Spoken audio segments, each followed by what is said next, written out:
She waited until the Sunday potluck mid-prayer hands still clasped to call in the anonymous tip. Said we had illegal noise and illegal workers. The casserole hadn't cooled. Name's Tolland Mercer. I'm a retired forensic accountant who just wanted peace in Wickery Hollow. Didn't say much at first, just mailed a request for the HOA's vendor records, with a red ink note clipped to page 14. Ever watched someone weaponize a rulebook not knowing who helped write the original draft? What's the pettiest abuse of power you've ever witnessed, and how did karma answer? I never imagined silence could get me fined, but here I was holding a letter accusing me of harboring a noisy dog I didn't own. It wasn't just any letter either. It had the precise clipped language of someone who believed every word was law. There'd been barking lately, sure, but faint far off carried in from some unseen porch down the hollow. Sometimes it echoed oddly in the valley, bouncing off trees and siding until you weren't quite sure where it came from. But Eileen Casterbridge didn't deal in subtleties. She needed culprits, not questions. And I was easy to find. My goal was simple: respond to the accusation without fueling it. Keep my name clean, preserve the peace, and avoid another HOA tangle that could turn neighbors into plaintiffs. After all, I moved here for the quiet, not courtroom drama. March in Wickery Hollow was all fog and brittle grass, like the land hadn't yet decided if spring deserved to return. The morning smelled of wet bark and old pine, and the evening settled with a hush you could feel in your chest. My home, a modest one-story with peeling green shutters, sat at the elbow of Briar Patch Lane, flanked by mountain laurel and the thick silence of early retirement. To some, it was isolation. To me, it was earned each shingle paid for by decades of audits, balance sheets, and quietly exposing fraud from behind a desk.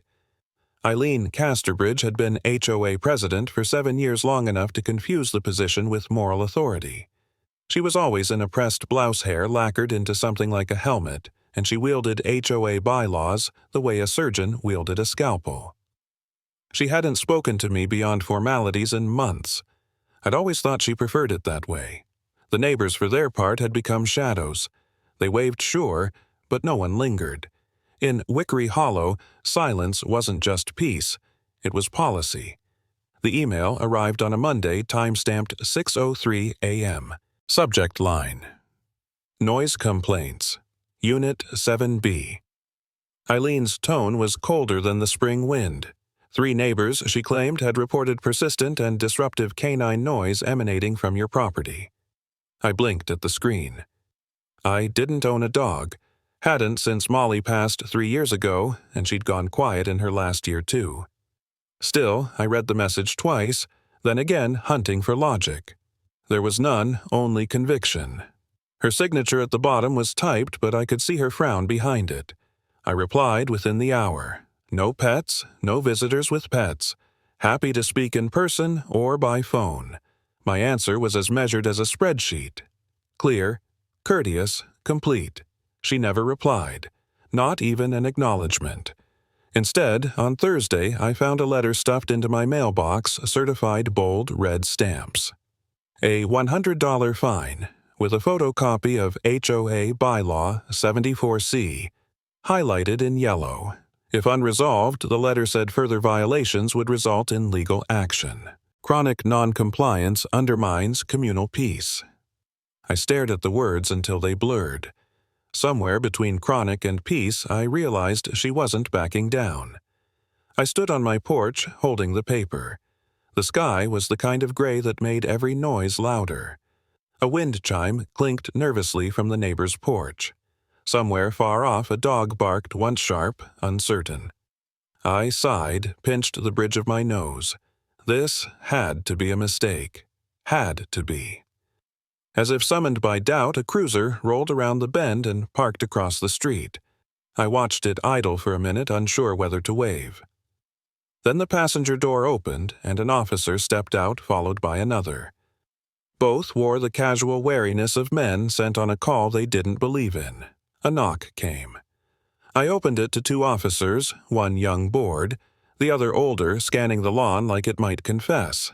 They said someone had reported ongoing harassment and disruptive behavior tied to noise complaints. I raised an eyebrow. The younger one flipped through a printout. "You been laughing a lot on your porch, sir?" he asked. I stared, incredulous. "Not lately," I managed. The older officer gave a quiet snort. I showed them the letter. He read it, raised a brow. "This, Eileen always like this?" he asked. I didn't answer. Didn't have to. That was when I saw it across the street behind the lace curtain. Just a sliver of Eileen's face perfectly still. Eyes locked on mine. The older cop cracked a grin. "Laughing alone isn't a crime." I exhaled, but then I caught it. A flick of movement. Eileen's curtains shifting just enough to show one sharp eye watching. And suddenly, I wasn't sure if this was about dogs at all. If they wanted a paper trail, I'd give them one longer than their HOA charter.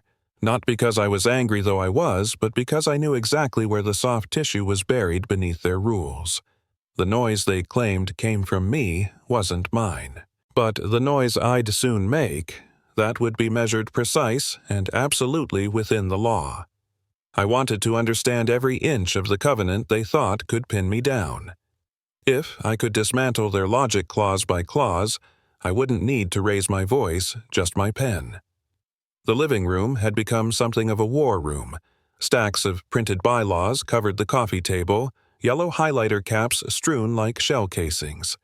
The ceiling fan pushed stale pollen air around as I read, reread, and marked every line of language that could swing both ways. Eileen and her allies on the Architectural Control Committee, a phrase that always made me think of Orwell, remained quiet but omnipresent. Their names appeared at the bottom of every fine, every warning. And still, from somewhere beyond the trees, that barking persisted. Not constant, but rhythmic like punctuation at the end of an accusation. I started with the section on nuisance enforcement. Clause 4, subsection B. All complaints must be submitted in writing, time-stamped and subject to verification. No timestamp had been included. No audio file. Just a vague mention of multiple witnesses. Clause 6 outlined appeal procedures, none of which had been offered to me. I circled the lines in red pen, wrote, "Violation of due process" in the margin. Years of forensic work taught me that even bad systems follow their own rules until they don't. And that's where you catch them. In my old job, we used to say numbers don't lie, but liars love numbers. A misplaced comma in a contract once led to a $1.2 million breach settlement. Eileen wouldn't know it, but her mistake wasn't emotional. It was procedural, and that made it a battlefield I knew well. That afternoon, I composed a certified letter. Not email, this time paper. Physical. Signed and sealed. It requested, per the HOA bylaws, full documentation of any and all enforcement actions over the last 5 years, including votes taken, audio or video files submitted, and meeting minutes. I requested a breakdown of HOA spending specifically legal expenses to the dollar. If they wanted accountability, they were about to get a taste of it. I took a photo of the envelope before dropping it at the post office. Documentation began with yourself. I paused at the mailbox, breathing in the thick spring air. The dogwood branches had started to bud, and a layer of yellow pollen dusted the edges of my windshield. The mail carrier, a quiet man named Terry, nodded at me but said nothing. Maybe he'd heard. Maybe he hadn't. The silence of this neighborhood was starting to feel less like peace and more like complicity. The drone was a gift from my nephew, still in its box until that Friday. It took me 20 minutes to calibrate and sync it with my phone. Another 10 to get the camera stabilized. By noon, I was guiding it across the rooftops like a kid with a new toy, except I wasn't playing. I focused on fences too tall, trash bins left out past code hours, and unapproved paint jobs violations. I remembered from old HOA letters that had curiously gone unenforced. Every 10 seconds, the drone snapped a photo. They couldn't accuse me of malice. I was just documenting public-facing infractions. Rules, after all, apply to everyone. Or they should. The hum of the drone was oddly comforting, like the steady breath of logic filling the hollow. Still, part of me felt strange pointing a camera at my neighbor's roofs, even if legally I was in the clear. Maybe Eileen had gotten too comfortable being the only one looking down from above. The final pass took the drone past Eileen's side yard. I didn't expect much. She kept her property neat as a courtroom exhibit. But there behind her shed was a faded wooden sign nailed to the siding, Paws of Grace, Companion Adoptions. It looked handmade. It also looked old. There was no record of any rescue group listed on HOA or county files, not that I could find anyway. I hovered the drone for a full 30 seconds, letting the camera drink in the letters. The drone wobbled slightly in the wind before I brought it back around in a slow, respectful arc.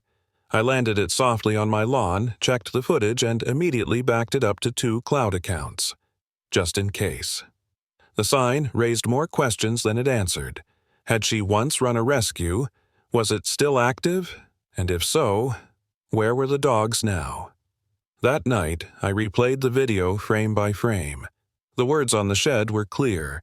So was the implication if anyone had a dog or had once had dogs, it wasn't me. And the paper trail Eileen had started, she might just find herself at the end of it. You don't expect strategy over scrambled eggs, but that's where the tide began to turn. The yolks were rubbery, the coffee burnt, but Byron Meeks brought clarity sharper than any espresso. Byron tapped the edge of his cup and said, "She's not just wrong. She's made herself vulnerable. And that's when I knew this wasn't just about a barking complaint, it was about leverage." Shady Pines Cafe wasn't just a greasy spoon, it was Wickery Hollow's unofficial courtroom. I first met Byron Meeks there years ago during a county budget audit. He'd sat in a back booth with 3 pens in his shirt pocket correcting decimal errors in silence while officials scrambled. He had the demeanor of someone who'd seen a lot and spoken only when it mattered. Now, with the same calm, he leafed through my paperwork while chewing toast like a metronome. "HOA fines aren't about dogs or fences," he muttered. "They're about control, and control leaves fingerprints." Shady Pines Cafe had been there since the 70s, all beige vinyl booths and the smell of fryer oil trapped in time. Byron was already seated back straight folder on the table, glasses perched low. He didn't wave, just tilted his head like a chess master acknowledging a worthy opponent. "You brought the documents?" he asked. I slid the manila folder across. Inside were my annotated bylaws drone photos and a printout of my certified mail receipt. He scanned, silently nodding. "Good start. But you're only looking at the leaves, not the roots. Meaning vendor payments, committee approvals. Every HOA action leaves a paper shadow." As I watched Byron work, it struck me how much I'd missed this, the quiet unraveling of a flawed system. He marked 3 vendor names in my stack of HOA documents: Tri-City Maintenance Watauga Solutions and PODU Logistics. "See this one?" he pointed. "They bill $600 monthly, but the address traces to a P.O. box in Asheville. That's a flag." He leaned back. "I don't think Eileen's corrupt per se, but I think she got comfortable. And comfort makes people sloppy." As our waitress refilled mugs, Byron pulled out his own folder.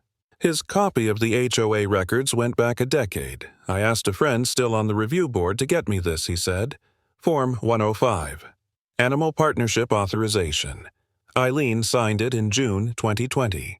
The paper was crinkled and slightly stained with what looked like old coffee. Right there in blue ink was Eileen Casterbridge's signature authorizing temporary animal fostering through Paws of Grace. I leaned closer. "So she opened the gate," Byron said. "If any dog ever lived at her address, it's not just a nuisance, it's her liability." Rue lingered after handing in his forms. "You know, he said they fined me $75 for putting up Halloween lights on the 28th. Said decorations may not exceed 7 days before holiday." "That's ridiculous," I said. "They said my daughter's chalk drawings on the sidewalk were graffiti." He shook his head. "But across the street, Mrs. Billings painted a full mural on her garage. HOA took a photo of it for the newsletter." He turned to leave. "Good luck, Tolland. Just watch your back." Rue Sealer walked in with a stack of plumbing forms. "Tolland," he said, pausing by our booth. "That your drone I saw last week might have been," I said. "Why?" Rue chuckled dryly. "Eileen cited me twice last year, said my mailbox was too rust-colored." "Is that a thing now?" I asked. Apparently. He shrugged. But I saw her garage door peeling paint for months. Nothing happened. Byron said nothing. Just kept tapping his spoon against the rim of his cup, thoughtful steady like Morse code for something unsaid. Selective enforcement. That was the pattern. And now we had a name, a date, and a signature. Byron slid the form across to me. I took out a Post-it from my wallet, wrote in block letters, her signature. Her dog. The paper trembled slightly as I pressed it down. Not from nerves, but from the ceiling fan overhead, a lazy rotation that seemed to echo the slow turning of tables. Form 105. Signed, dated, stained, real. I tucked the form into my folder, feeling the weight of it settle like a loaded question. For the first time since the letter arrived, I didn't feel cornered. I felt curious. But curiosity's a dangerous thing in a small town. It gets you second looks at the hardware store, half-hearted waves from old neighbors, and maybe a nail in your tire when no one's looking. I paid for breakfast, left a tip Byron would have matched to the cent, and stepped out into the pale spring sun. The air still smelled like wet pine and burnt bacon. I turned back once. Through the diner's foggy glass, Byron was already scribbling something on a napkin. Strategy over scrambled eggs. War stories traded between bites of toast. And one signature that might just unravel everything Eileen built her power on. When the boxes finally arrived from the HOA, they smelled of dust and something older fear. There's a specific scent to forgotten paper and long-guarded secrets. Byron called it administrative mildew. One document had a short name scribbled in blue ink Milo, a name like a whisper, and next to it the address Eileen's. No mistaking it. 2 battered cardboard boxes arrived on my porch just after noon, dropped off by a delivery van that didn't stop long enough for a signature. They weren't labeled, but the sender address was clear. Wickery Hollow, HOA, Office of Record Custody.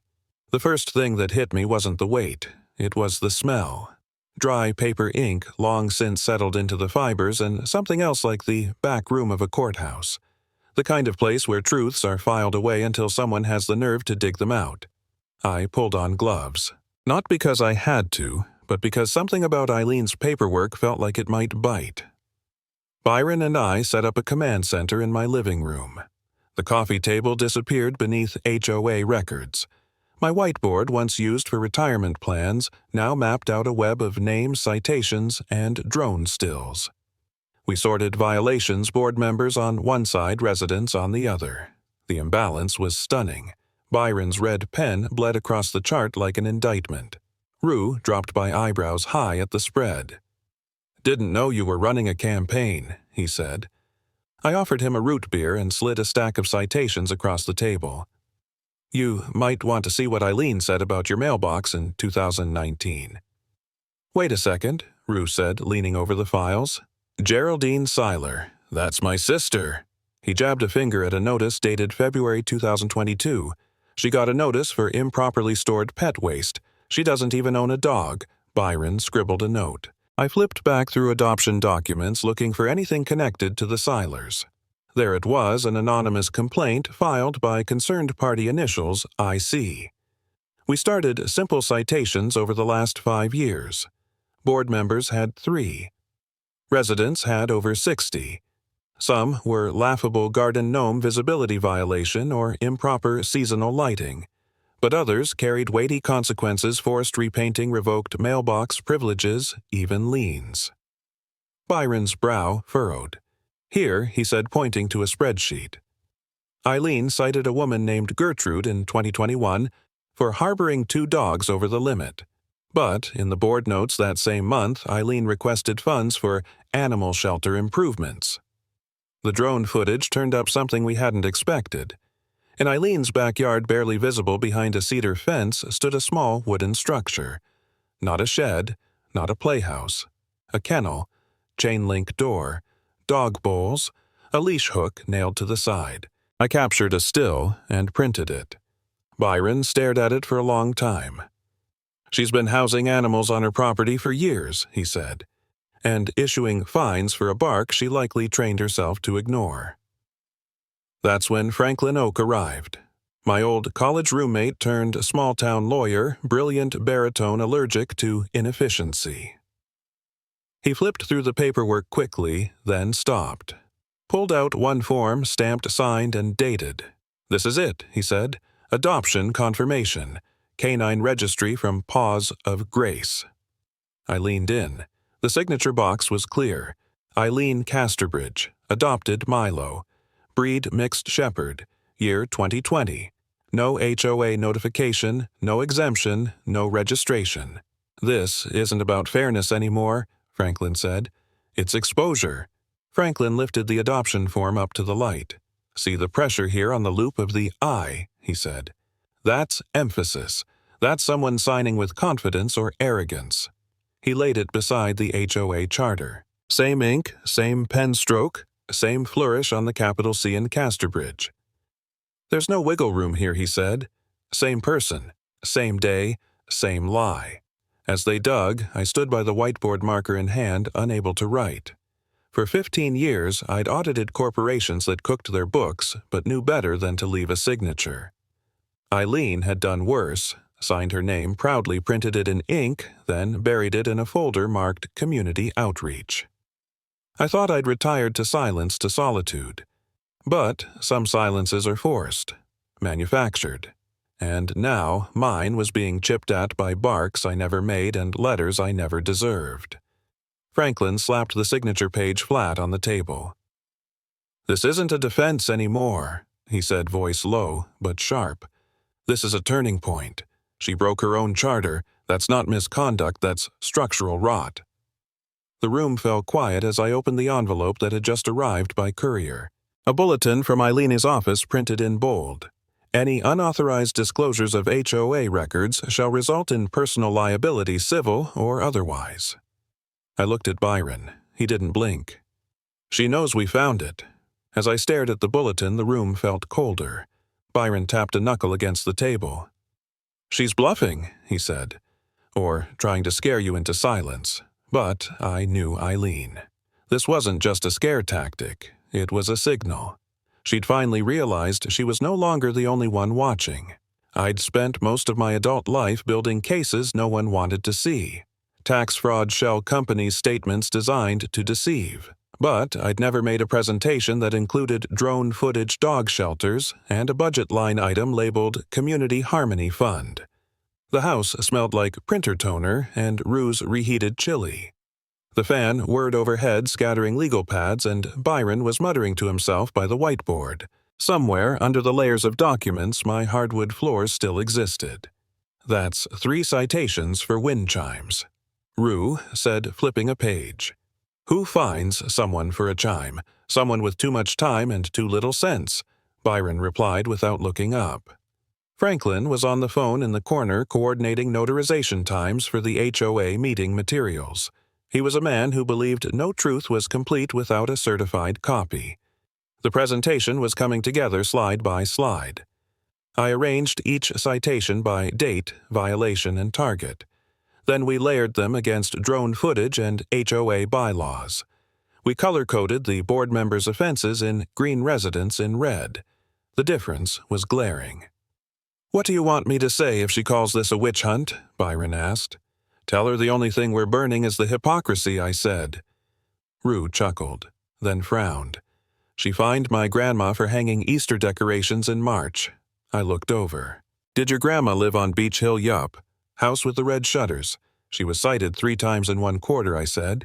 Meanwhile, Eileen's own fence is 4 inches above regulation height and never got logged." Rue exhaled slowly. "She's been playing this game for years." We pinned Milo's adoption form in the center of the whiteboard highlighter, bleeding over Eileen's name and the HOA stamp. Around it, like orbiting planets, were emails, budget discrepancies, and vendor lists.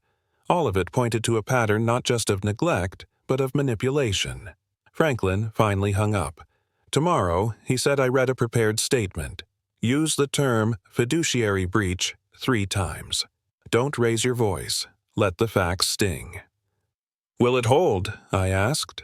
In court, Franklin raised an eyebrow. "Yes. In the HOA. That's where it gets muddy. They'll try to turn this into noise." He pointed at the printer tray. But noise won't matter if you show them what silence was hiding. That's when the second bulletin came in.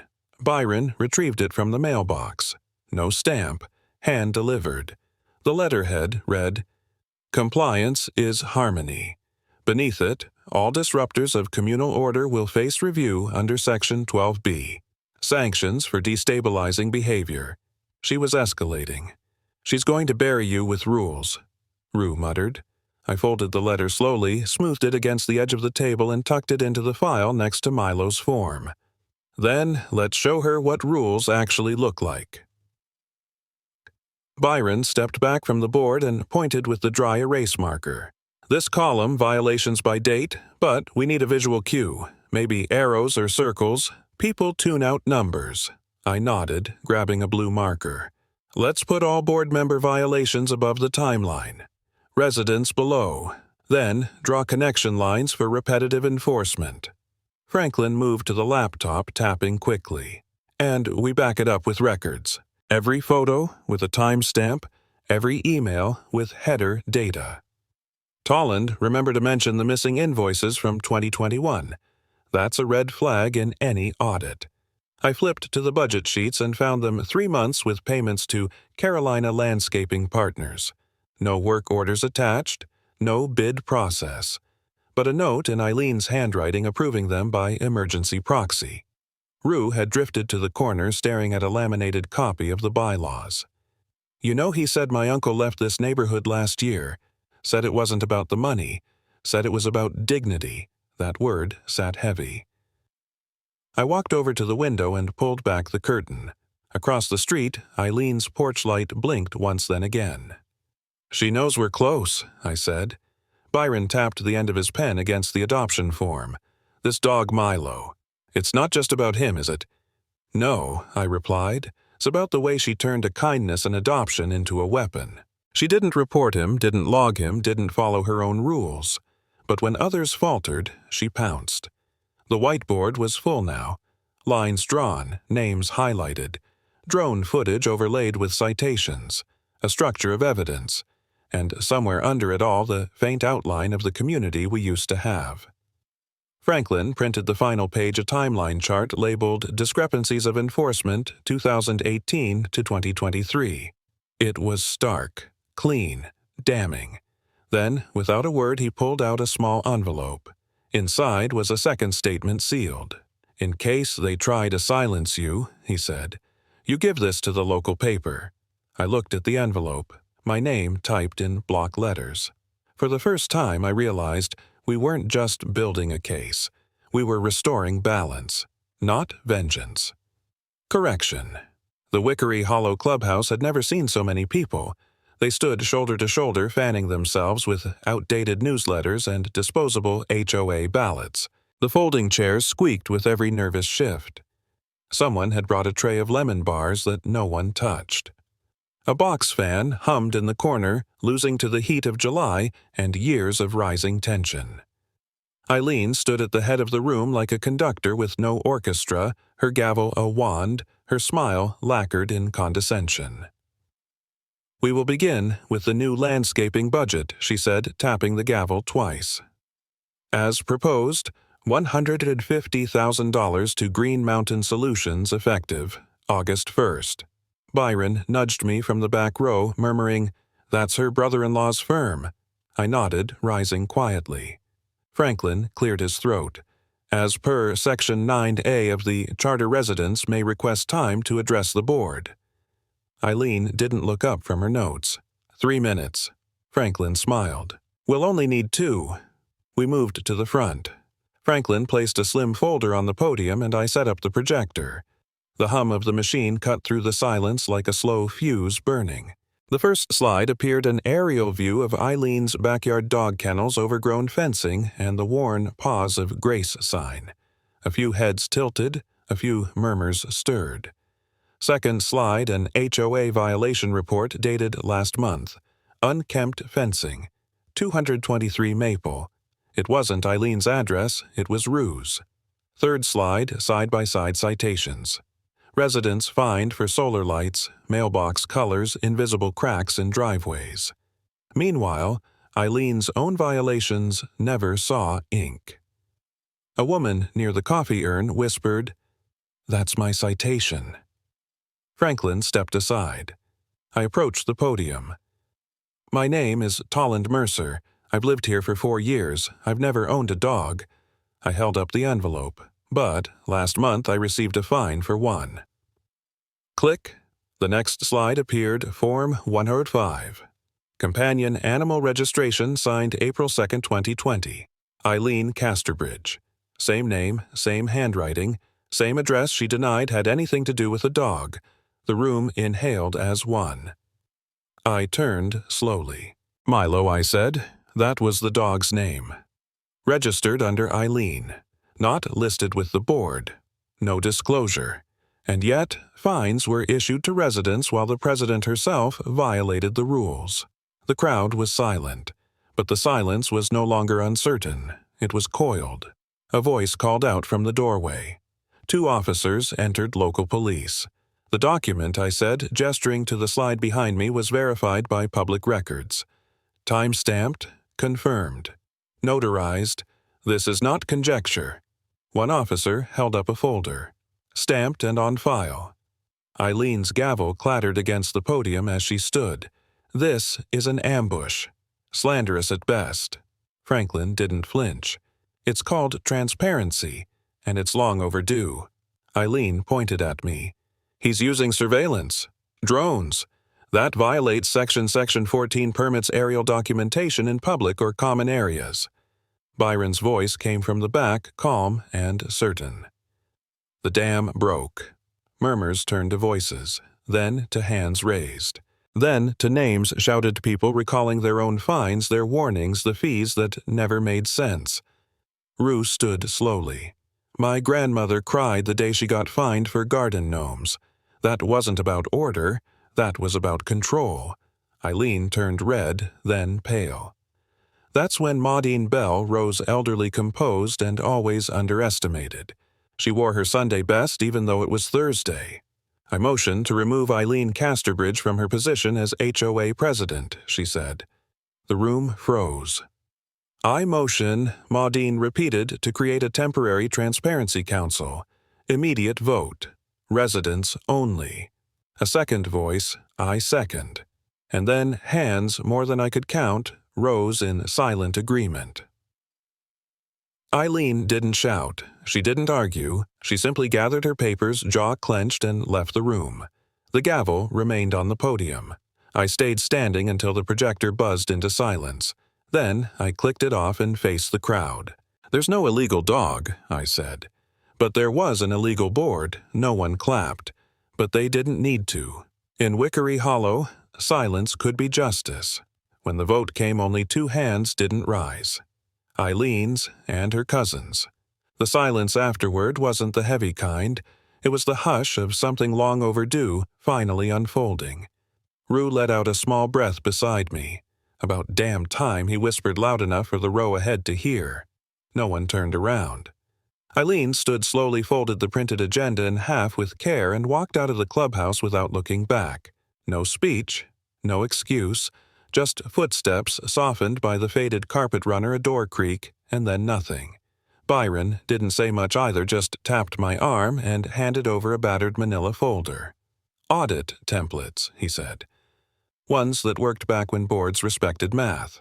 That was how I found myself 52 years old and 3 years into retirement sitting behind a folding table with Maudine Bell, Rue Selaire, and Franklin Oak, now dubbed the Transparency Council. Our first order of business: untangle the vines Eileen had let grow unchecked.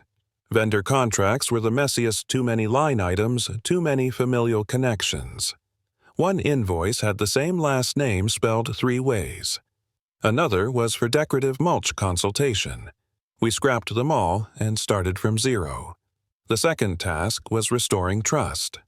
Byron's templates helped us set up a public web portal, real-time budgets, meeting minutes, and a rotating slot for resident-submitted agenda items. We limited fines, capped them at $50, and required a full board vote, no more citations from a single clipboard, and a grudge. As for Eileen, she didn't show up again, but her presence still lingered like the smell of furniture polish in an empty house. A few days later, her home went up for sale. Rue saw the sign go in and brought her a cup of coffee that evening. I asked him what they said. Nothing, he replied. She looked tired. I drove by the next morning. She was sitting in her yard next to the hydrangeas she once scolded me for trimming improperly. No clipboard, no expression, just stillness.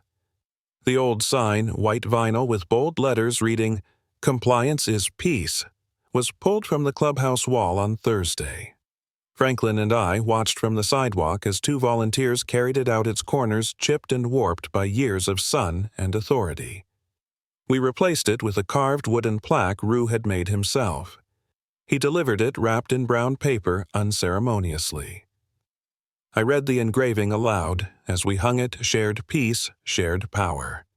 That evening, as I sat sorting through meeting notes, a postcard slipped through my mail slot.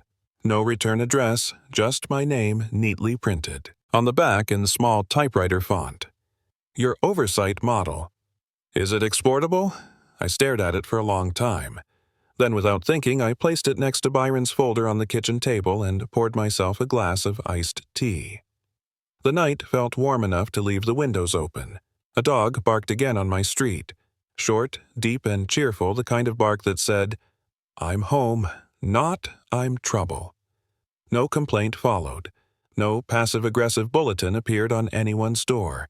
The silence that came afterward wasn't tense, it was calm. I stood by my mailbox, the same one that had once delivered fines and warnings, now holding nothing but a folded flyer about the upcoming fall fair. I took it, smiled, and walked back inside. The dining table had become an archive over the past few months. I had boxed most of the materials, printouts, photographs, adoption forms, labeling each one neatly before sealing them in folders. One document, though, I couldn't file away just yet. Milo's adoption form sat in its clear plastic sleeve corners, creased from handling. I held it up to the window, watching the autumn light filter through the translucent paper. The ink had started to fade, but Eileen's signature remained crisp. Not forged, not coerced, just hers. I slid it into the binder labeled HOA Reform 2023-2024. It would live there not as a weapon, but as a memory. Proof of what silence, diligence, and a bit of sunlight could do. Outside, Rue was showing a young couple how to fill out the new online form to request holiday decorations.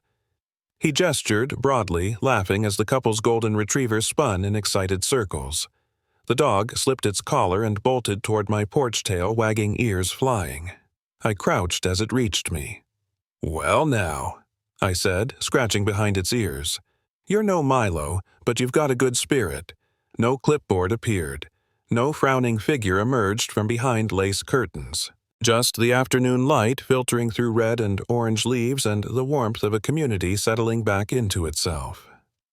Later that evening, I met Byron on the clubhouse lawn. The old "Compliance is Peace" sign had been taken down days ago. In its place stood a carved wooden plaque Rue and Maudine had commissioned from a local artist.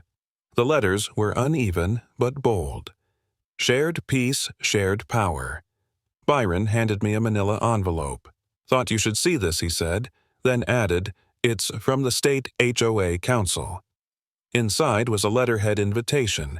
"We respectfully request Mr. Tolland Mercer to present a seminar on HOA transparency and accountability at the North Carolina Statewide Conference, January 2025. I looked up. Byron was already walking away, hands in his coat pockets. At home, I placed the letter next to Milo's form. I didn't know yet if I'd accept. But I did know this: whatever I'd built here, whatever little crack in the system I'd helped pry open it, had mattered. And for once I could hear a dog bark in the distance. And smile.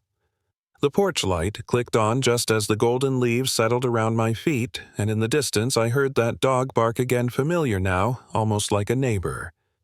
The Milo form lay safely tucked in the welcome binder, no longer a weapon, just part of a story we'd lived and learned from. Sometimes control disguises itself as care, and rules forget who they were meant to serve. But I've found that dignity once bruised doesn't break. It quietly rebuilds. For anyone feeling cornered by a system too proud to listen, even quiet persistence can make noise that echoes. Has life ever handed you a second chance in disguise? Share your story or just stay a while. And if this tale felt familiar, consider following along. We've got more front porches to visit.